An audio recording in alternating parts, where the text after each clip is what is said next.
에웃의 등장으로 이스라엘은 80년 동안 평안했다라고 사사기 3장 30절이 증언하고 있습니다.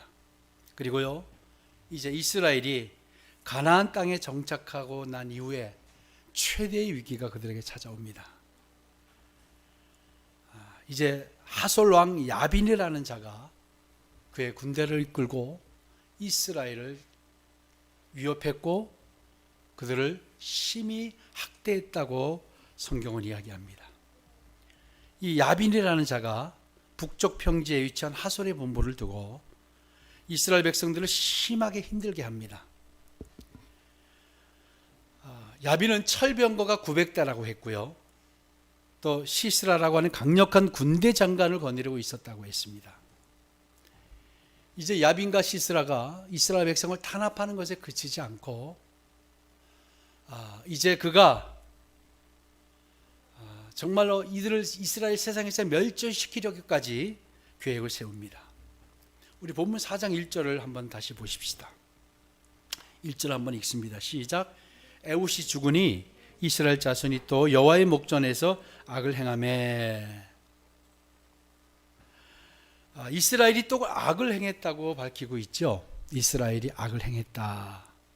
이 악을 행했다라는 말은 다른 말로 하면 또 우상 숭배에 빠졌다라는 말이에요. 그들이 또 악을 행했다라고 할 때 이것은 또 우상 숭배로 달려갔다라는 거예요. 또라고 강조하는 곳에 우리가 주목할 필요가 있어요. 또 그랬다라고 하는 것은 전에도 그랬다는 거잖아요. 그러면 계속해서 그랬다라는 거예요. 이것은 바로 이스라엘에게 고질적인 문제였다라는 거예요. 그들은 아주 고질적인 문제를 가지고 있었는데 끊임없이 같은 죄를 반복을 해요.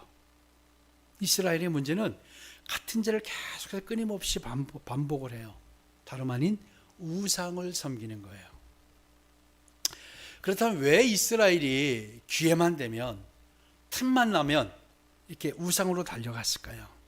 이스라엘은 하나님의 통치와 승리를 경험한 자들의 후손들이에요. 그러니까 신정 정치에 익숙해 있던 후손들이라는 거예요. 하나님의 다스림에 익숙해 있었어요. 이들이 종교성이 남달랐다거나 하는 의미일 수도 있어요. 그런데 이들은 무엇을 의지해야 하는 것에 익숙한 백성이었다는 거예요. 이스라엘은 의지하는 것에 익숙한 백성들이었어요. 이스라엘은 태생적으로 강한 민족이 아니에요. 그렇죠? 이스라엘은 아주 약한 민족이 이스라엘이에요. 그들은요, 튼튼한 국방을 가지고 있지도 않았어요. 또 튼튼한 군사를 가지고 있지도 않았어요. 그래서 그럼에도 불구하고 그들이 승리하고 지금까지 올 수 있었던 이유는 하나님의 철저한 개입과 함께 하심 때문이에요. 이스라엘이 그렇게 설 수 있었던 것은 하나님의 개입이에요. 그러니 그들은 평소에 국방을 튼튼히 한다거나 군사를 키운다거나 특별히 이렇게 할 필요가 없었다고 생각했던 민족이에요. 하나님이 늘 그때그때 인도하셨고 구해주셨어요. 그러다 보니까 이들은 무언가를 의지해야만 살 수 있는 사람들이 되어버렸어요. 한편은 이것은 굉장히 좋은 의미죠. 하나님 의지하며 사는 거 좋은데, 그러다 보니까 이스라엘의 죄가 끊임없이 반복된 것이 바로 이와 밀접한 관련이 있다는 거예요. 그들은 뭔가를 의지해야 돼요. 그러니까 하나님을 의지할 때는 하나님을 의지하는데 계속해서 하나님을 의지할 때 하나님을 의지하고 또 다른 걸 의지하고 또 의지하고 또 달려갔던 것이 바로 이들이에요. 이제 이스라엘이요, 우상 숭배를 밥 먹듯이 저지르게 된 이유를 우리가 이제 알게 됩니다. 뭐냐면 이스라엘은 후손들에게 말씀을 가르치고 알려주는 데 실패합니다. 여러분 잘 기억하셔야 돼요. 우리 후손들에게 말씀을 알려주고 말씀 속에 사는 거, 말씀을 붙들고 사는 것에 우리가 실패하면 우리 자녀도 실패합니다. 이스라엘의 실패는 바로 여기 있었어요. 하나님의 말씀을 사는 것, 그것에 소홀히 한 채 오랜 시간을 지내다 보니까 그들의 겉사람은 분명히 하나님의 백성의 모습이에요. 그런데 속사람은 하나님을 전혀 모르는 이들로 전락해 갔어요. 이스라엘의 문제가 바로 여기에 있었습니다. 이스라엘은 하나님의 백성의 자녀로 태어났지만 말씀을 모르고 말씀을 가까이 하지 않고 자랐기 때문에 그들이 우상으로 쉽게 달려갈 수밖에 없었다는 거예요. 말씀을 가까이 하지 않으면 바로 우상으로 쉽게 달려갑니다. 자연스럽게 그들이 우상을 자꾸 쫓아갔던 거예요. 이스라엘 공동체가 끊임없이 행하고 지켜야 할 것이 바로 하나님 말씀 앞에 서는 거예요. 그런데 이 말씀이 사라지자 그들은 분별력을 잃게 됩니다. 여러분, 말씀이 사라지는 사람에게 나타나는 가장 첫 번째가 분별력을 잃어요. 그러니까 뭐를 먼저 해야 될지, 어디를 가야 할지, 내가 해야 할지 말아야 할지가 혼란이 오는 거예요. 여러분, 하나님 앞에 말씀에 온전하게 붙들려 있을 때는 내가 뭐를 먼저 해야 되고 어디를 가야 하는 게 분명해집니다. 그렇죠? 근데 하나님의 말씀이 나에게 사라져가면 내가 분별력을 잃어요. 그래서 내가 무엇을 우선해야 되고 무엇을 해야 되지? 어디를 가야 되지가 이제 들어오지 않는 거예요. 그러다 보니까 이스라엘이 자연스럽게 우상을 가까이 하게 됐던 겁니다. 이스라엘의 고통은 양식이 없어 주림이 아니며 물이 없어 가람이 아니요 여호와의 말씀을 듣지 못한 기갈이라 라고 아모스 8장 11절이 말하고 있어요. 이스라엘의 문제는 여기 있어요. 그들에게 양식이 없어서 주림도 아니고요, 물이 없어 가람도 아니고요, 여호와의 말씀을 듣지 못한 기갈이라. 이게 남 얘기가 아닌 거예요. 우리의 얘기라고 저는 봅니다. 이런 이스라엘의 고질적인 악행을 하나님께서는 이제 그냥 두고 보실 수 없으셨던 거예요. 그래서 하나님께서 이번에 하솔에게 통치를 받게 하다 하솔에게 이스라엘 백성을 넘겨주기로 작정하십니다. 이렇게 극심한 고통을 주시면서까지 이스라엘 백성들에게 가르치시려는 것이 하나님은 있었어요. 뭐냐면 그것은 하나님 도움 없이는 이 세상에서 하루도 살 수 없다. 너희가 하나님 도움 없이는 이 세상에 살 수 없다라는 것을 가르치려는 것이었었어요. 하솔랑 야빈은 갈릴리 지역의 여러 도시들과 연합을 해서 이스라엘이 가나안의 입성을 막았던 자예요. 그래서 여호수아에게 대패를 안고 불질러져서 패했던 자예요. 그게 여호수아 11장에 기록되어 있습니다. 그러면 오늘 본문에 등장하는 이 하솔랑 야빈은 그때의 야빈이 아니라 바로 대대적으로 이스라엘은 왕의 세습적 칭호를 사용했어요. 그래서 야빈이라고 썼던 거예요. 그러니까 지금 일어났던 야빈은 그렇게 세속적 그것을 썼던 그가 일어났던 거예요. 그런데 누구냐 이가? 사실은 하나님께서 진멸하라고 했는데 진멸하지 못한 사람들이 남아 있었고요, 그 거민들이 연합을 한 거예요. 거기서 야빈이 통합을 하고 강력한 군사력을 가지게 됐던 거예요. 여기에 여러분 꼭 기억하셔야 돼요. 하나님이 없애라고 하는 것, 하나님 가까이 하지 말라고 하는 것, 하나님이 절대 만지지 말라고 하는 것, 여러분이 하면 안 됩니다. 그것을 여러분 그냥 하지 않고 여러분이 그렇게 하지 말라고 하는 걸 해서 남겨두거나 했을 때 이것이 결국은 바로 다시 나에게 부메랑이 되어서 돌아온다는 거예요. 그렇게 이스라엘에게 야빈은 부메랑이 되어 돌아왔던 거예요. 그에게 하나님께서 파셨다라고 했는데 소유권을 넘겨주셨다라는 거예요. 소유권을 야빈에게 넘겨주었다고 말하는 건데요, 이건 이스라엘이 야빈의 종이 되었다라는 의미이기도 합니다. 그렇게 야빈은 철병거를 대거 보유했는데 900대나 되었다고 하고요, 또 그에게는 아주 강력한 군대 장관 시스라가 있었다고 해요. 그래서 그 막강한 군사력으로 이스라엘을 심히 학대합니다. 그런데 오늘 본문에 보니까 그 학대로 말미암아 고통스러워서 이스라엘이 여호와께 부르짖었다라고 성경에 기록하고 있는데요, 오늘 본문에 보면 심히 학대했으므로 라고 하는데 여기 히브리어의 뜻은 이스라엘이 당한 압제가요, 육체적 폭력에 동반된 매우 심한 압제였다라는 거예요. 이 의미는 그냥 고통을 주었다, 정신적 고통을 주었다가 아니라 육체적 고통을 주었다는 거예요. 다시 얘기하면 이스라엘은 육체적, 정신적 모든 면에서 다 고통을 심하게 받았다라는 겁니다.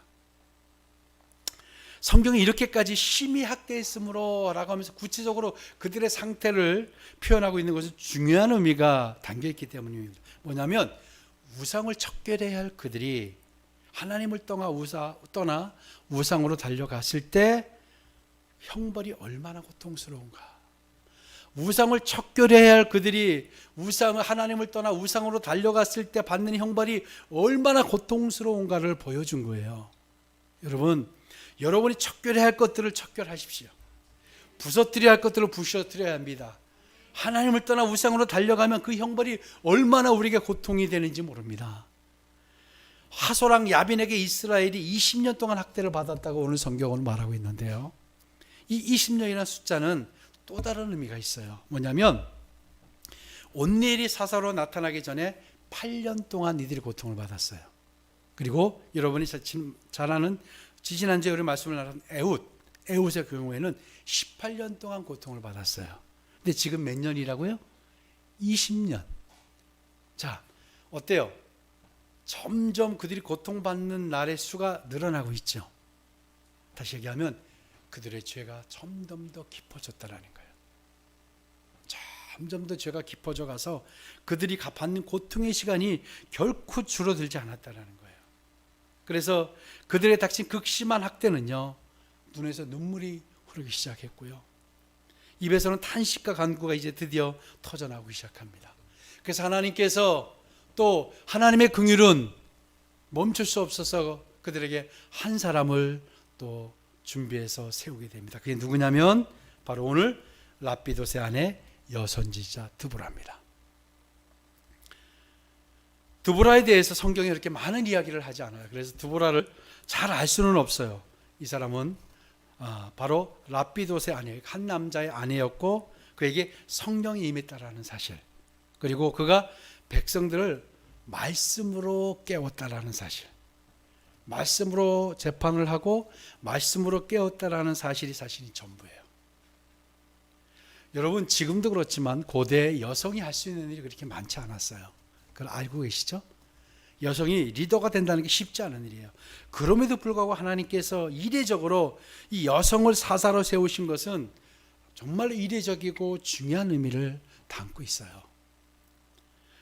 드보라의 행적을 소개하면서 그가 에브라임 산지 라마와 베델 사이 바로 드보라의 종려나무 아래에 거주하였다라고 말하고 있고요, 종려나무 아래에서 재판을 했다라는 것이에요. 여기서 재판을 했다라는 건요, 죄를 따져가지고 바로 법적 구속력을 주는 그런 재판을 말하는 게 아니고, 그들이 하나님 앞에 와서 그들이 말씀을 모르기 때문에 어떻게 판단해야 되고 하나님의 뜻이 무엇인지를 상담하러 온 거예요. 그래서 어떻게 해야 되는지, 그래서 그 말씀의 재판을, 그러니까 말씀으로 상담하듯이 그렇게 했던 것이 바로 종려나무 아래에서 드보라가 했던 역할이 말씀으로 사람들을 깨우는 일이었어요. 말씀으로 재판하는 일이었다라는 거예요. 그러니까 하나님의 말씀을 사람들의 어려운 상황에 구체적으로 적용할 수 있도록 그가 알려주고 말씀으로 사람들을 다시 일으키고 했던 게 바로 드보라였어요. 우리는 드보라에서 중요한 것을 발견하게 되는데요, 지금까지 등장한 사사들의 면면은 당시의 상황과 당시의 영적인 상황을 이야기하는 거예요. 기억하시죠? 우리 온니엘은 강력한 리더십이 필요했을 때 용사 온니엘이 사사로 부름을 받았죠. 그리고 나서 그 다음엔 누가 또 부름을 받았죠? 에훗이 부름을 받았어요. 에훗은 왼손잡이의 불구의 장애자였어요. 그런데 당시에 하나님께서 에훗으로 인해서, 에훗이 장애를 가지고 있었지만 그에게 성령이 임하니까 바로 능히 원수를 이길 수 있었다라는 거예요. 그가 단독으로 에글론을 죽이면서 이스라엘 백성들이 용기를 얻게 되는 거죠. 그래서 이스라엘 백성들이 그 당시에는 에훗을 부르실 때는 강력한 나를 따르라고 하는 용사가 필요했던 게 아니라 그들이 패배와 절망감에 젖어 있었기 때문에 그들 스스로 일어나지 않으면 안 되었어요. 그렇기 때문에 정말로 사람들이 외면하고 무시했던 에웃을 부르셔서 그를 세우셔서 그에게 성령이 임하시니까 그가 에글론을 단독으로 죽일 수 있었고, 그들이 그 용기를 받아서 이스라엘 백성들이 일어났던 거예요. 그러면 오늘 하나님께서 여선지자 드보라를 선택한 것은 또 다른 이유가 있어요. 그들의 영적 상황과 이유가 있었다라는 것을 우리가 짐작을 하게 됩니다. 뭐냐면 이 드보라는 백성들의 어려움에 직접 본인이 뛰어들지 않고요, 말씀으로 일깨웠던 자예요.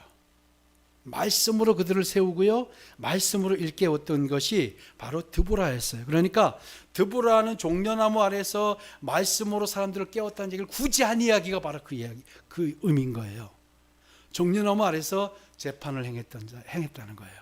그러니까 한 사람 한 사람을 말씀으로 일깨워주는 일을 한 게 바로 드보라에서, 다시 이야기하면 말씀으로 일깨우는 것이 당시에 필요했다라는 거예요. 그들의 말씀이 사라져갖고 말씀이 없어서 그들이 혼란스럽고 갈 길을 잃었고 그래서 우상으로 달려갔잖아요. 그래서 당시에 말씀으로 그들이 깨야 되고 말씀을 일어나야 되는데 그걸 누가 했다? 드보라가, 하나님께서 그런 능력을 주셔서 그걸 하고 있었다라는 거예요. 그들이 어려움에 직접 나서지 않았어요. 그가 말씀으로 인해 스스로 일어나가서 싸워 승리를 얻도록 해주었다라는 거예요. 이것이 뭘 의미할까요? 하나님께서 오늘도 말씀으로 우리가 문제를 해결하라는 거예요. 여러분, 말씀이 사람들을 일으키게 한다는 거 아세요? 말씀만이 사람들을 변화시키고요, 말씀만이 사람들을 다시 세우고요, 말씀만이 미래가 보장이 되는 거예요. 아멘. 히브리서 4장 12절을 보십시다. 히브리서 4장 12절에 이렇게 말합니다. 우리 같이 한번, 우리 화면을 보고 같이 한번 읽읍시다. 시작. 하나님의 말씀은 살아있고 활력이 있어 좌우의 날선 어떤 검보다도 예리하여 혼과 영과 및 관절과 골수를 찔러 쪼개기까지 하며 또 마음의 생각과 뜻을 판단하나니. 아멘. 하나님의 능력은 그래요. 얼마나 예리한지요.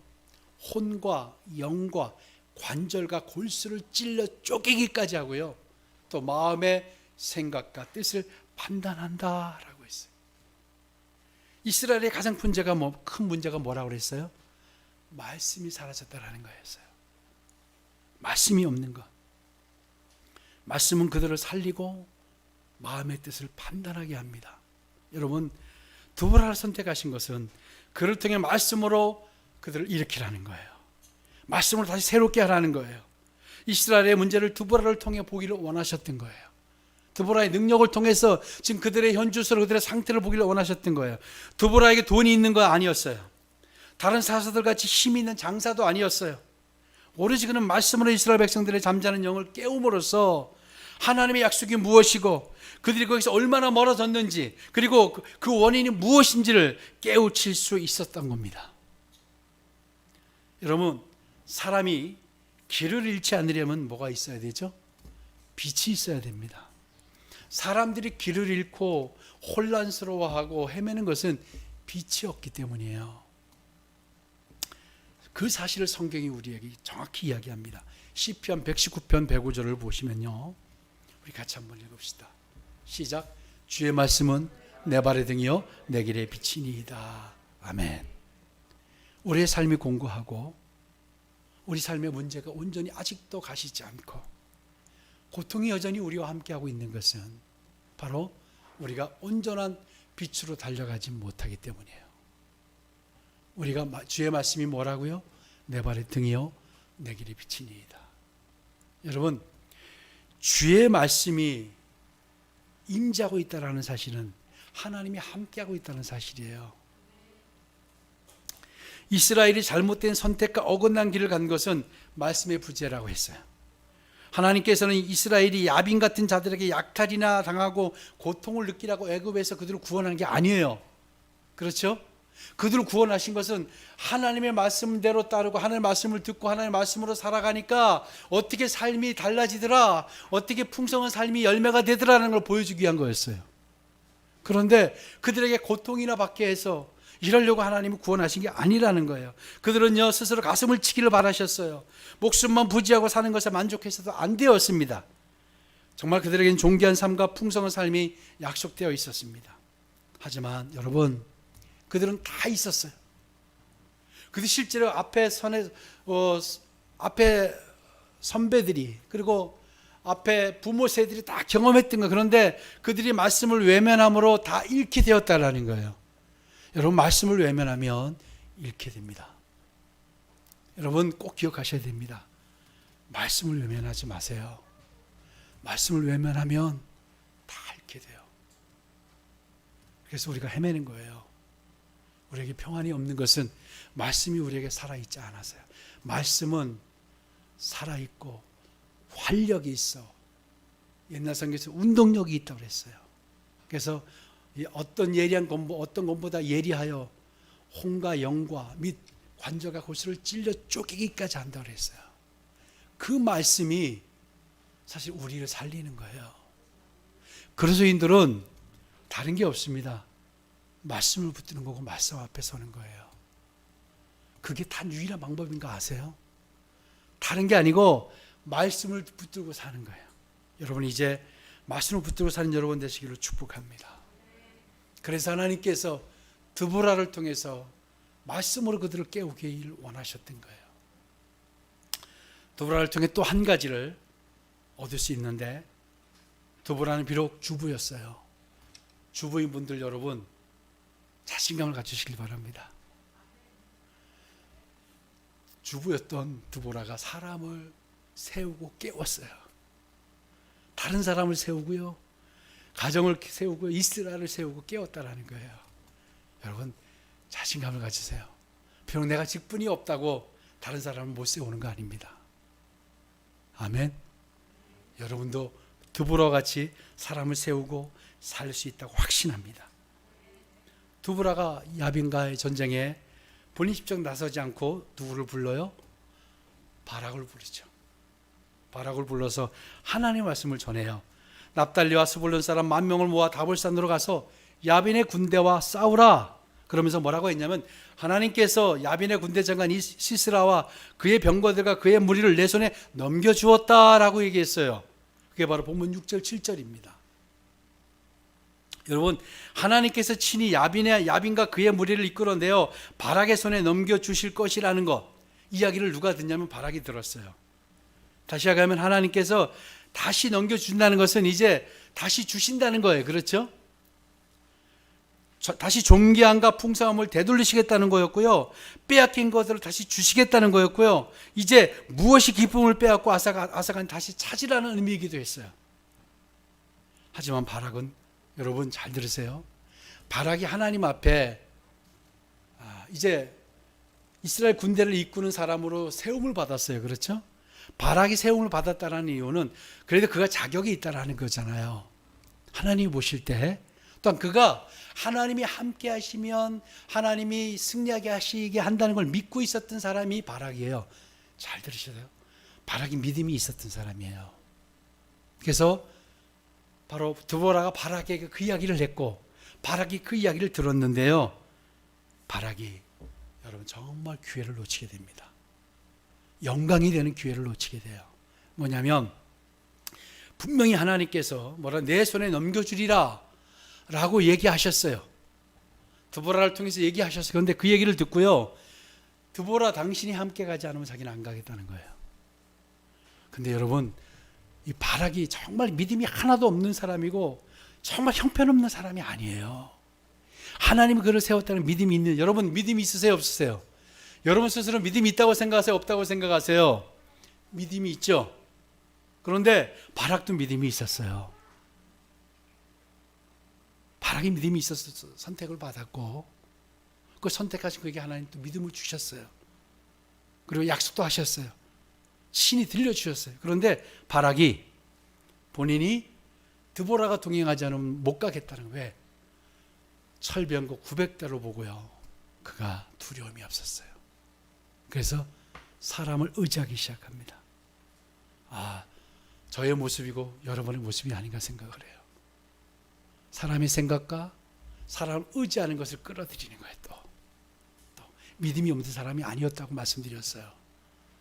근데 여러분 꼭 기억하실 것은, 하나님의 말씀이 임했다는 사실은, 지금 그에게 하나님의 말씀이 임했죠. 이것은 뭐예요? 하나님이 함께 하시겠다라는 증거예요. 아멘. 여러분이 주일날 예배를 드리면서 하나님의 말씀을 들으시죠. 그래서 하나님의 말씀에 은혜를 받으시죠. 은혜를 못 받는 분도 있겠지만 하나님의 말씀을 붙들어요. 하나님의 말씀이 나에게 임했어요. 그렇죠? 아, 맞다. 하나님의 말씀이 그렇구나. 그래, 그렇게 살아야지 결단을 매주일 하세요, 안 하세요? 하잖아요. 하고 계시잖아요. 그게 뭔지 아세요? 하나님이 함께 하시겠다는 증거예요. 말씀이 임했다라는 사실은 내가 함께 하겠다라는 이야기예요. 그 약속이에요. 내가 함께해서 승리를 주겠다라는 약속이에요. 우리에게도 마찬가지. 우리에게 말씀이 들려오게 하고 말씀이 깨달아지게 했어요. 그래서 하나님, 맞습니다. 은혜가 있네요. 은혜가 맞습니다. 하나님, 그렇게 살겠습니다. 제 얘기군요. 늘 제 얘기군요. 아시죠? 여러분, 늘 제 얘기군요. 예, 제 얘기예요. 말씀이. 그럼 하나님의 말씀이 임한 거잖아요. 함께 하시겠다는 증거잖아요. 그럼 승리는 뭐예요? 요즘 말로 하면 따는 당상이에요. 그런데 우리가 똑같이 바락처럼 말씀대로 못 살아가요. 믿음이 없는 것도 아니에요. 말씀이 임하지 않은 것도 아니에요. 하나님의 약속이 없는 것도 아니에요. 그런데 눈앞의 현실을 보니까 또 흔들린 거예요. 또 흔들렸어요. 여러분도 그러시죠? 주일날 강하게 결단하고 삶의 현장으로 돌아가서 흔들리세요, 안 흔들리세요? 바락이 똑같았어요. 드보라요, 당신이 함께 가면 내가 가겠습니다. 간단하게 한 줄 적혀 있지만 정말 두려워. 그게 얼마나 많은지 아세요? 정말 제가 알고는 있지만 함께 가셔야 됩니다. 그랬더니 드보라가 참 얼마나 한심하게 느꼈겠어요. 그랬더니 드보라가 뭐라 그래요? 9절을 한번 보십시다. 여러분, 이 말씀을 꼭 붙이셨으면 좋겠어요. 9절을 봅시다. 시작. 이르되 내가 반드시 너와 함께 가리라. 그러나 내가 이번에 가는 길에서는 영광을 얻지 못하리니 이는 여호와께서 이스라엘을 여인의 손에 파실 것임이니라 하고 드보라가 일어나 바락과 함께 게데스로 가니라. 아멘. 예, 그가 드보라와 함께 가지만, 전쟁의 승리를 하지만 영광을 못 얻어요. 어떤 여인에게 영광이 돌아갑니다. 다음 주에 말씀을 나누겠는데요. 뭐냐면 하나님의 말씀이 임했는데, 그것을 들었고 확신을 했는데, 함께 하신다고 했는데 그 말씀대로 우리가 가지 못할 때 상급이 없어요. 믿음이 없는 사람이 아니었어요. 여러분, 열심히 달려갔어요. 이게 맞다고 달려갔어요. 그래서 이제 딱 도착해서 이게 맞아요. 상급을 받으려고 해서 상급이 없는 거예요. 얼마나 허무하겠어요. 그죠? 이게 바로 우리의 현실이에요. 믿음이 없는 자들이, 여러분, 제가 볼 때 여러분 믿음이 없는 분들, 어떤 분들은 저보다 믿음이 더 좋다고 저는 생각을 합니다. 그런데 또 현실 앞에만 맞으면 왜 이렇게 작아지십니까? 하나님의 말씀을 우리에게 주셨다는 것은, 나에게 임했다는 것은 함께 하시겠다는 증거고 승리를 약속하시는 거예요. 아멘. 하나님의 언약이에요. 근데 왜 흔들리시냐고요? 여러분, 흔들리시면, 그래서 다른 것들을 동원하시면 영광을 누리지 못하게 됩니다. 상급을 누리지 못하게 돼요. 여러분, 이렇게 되시면 안 되잖아요. 그래서 우린 드보라를 통해서도, 오늘 이 바락을 통해서도 우리에게 주시는 말씀이 있습니다. 말씀이 우리 가문을 살리는 거예요. 말씀이 나를 살리고요, 우리 가족을 살려요. 여러분, 다 오로지 하나님의 말씀이에요. 말씀을 붙들지 않으면, 왜? 말씀은 살아있고 어떻게 있어요? 살아있다 그랬어요. 그리고 활력이 있다, 운동력이 있다 그래요. 말씀은 성질이 운동력이 있어요. 가만히 있지 않아요.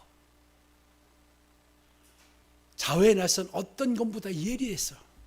홍과 영과 및 관절 골수를 찔려고 쪼개기까지 하며 사람의 생각과 뜻을 판단한다, 뜻을 알게 한다. 이 말씀을 여러분 살아가시기 바랍니다. 말씀이 임했을 때 바락과 같이 물러서지 마세요. 말씀을 붙들고 씨름하세요. 이번 주간도 씨름하세요. 이 시즌에 이 어려운 가운데 우리를 두신 이유가 분명히 하나님이 있으십니다.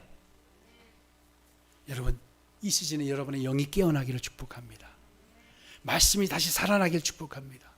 말씀이 회복되기를 축복합니다. 물러서지 맙시다. 결단했으면 붙들고 나갑시다. 그러면 우리 앞에 있는 강력한 철병과 900대가 아무것도 문제가 아닙니다. 하나님께 승리하게 해주셨어요. 우리 그리스도의 세상에 악한 영도가 싸우는 존재들이에요. 이 싸움에 결코 물러섬이 있어서는 안 됩니다. 평범했던 주보를 들어쓰신 하나님께서 이 시즌에 저와 여러분을 도구 삼아 이 어려움을 풀어내려 하시는 거예요. 지금의 어려움을 우리를 통해서 풀어내려 하시는 거예요. 우리에게 필요한 것이 바로 그렇게 하나님의 말씀을 붙들고, 여러분 자녀에게 무엇을 주시겠어요? 하나님의 말씀을 붙들고 씨름하며 살았던 모습을 보여주세요. 그러면 자녀가 살아요. 가문이 회복돼요. 가문에 하나님의 영광이 임합니다. 우리 자녀들에게 하나님의 영광이 임합니다. 여러분이 자녀들을 얼마나 가르치겠어요? 하나님이 함께하지 않으면 우리의 자녀들을 보호할 수가 없어요. 뭘 하는지 몰라요. 뭐가 그들을 넘어뜨릴지 몰라요.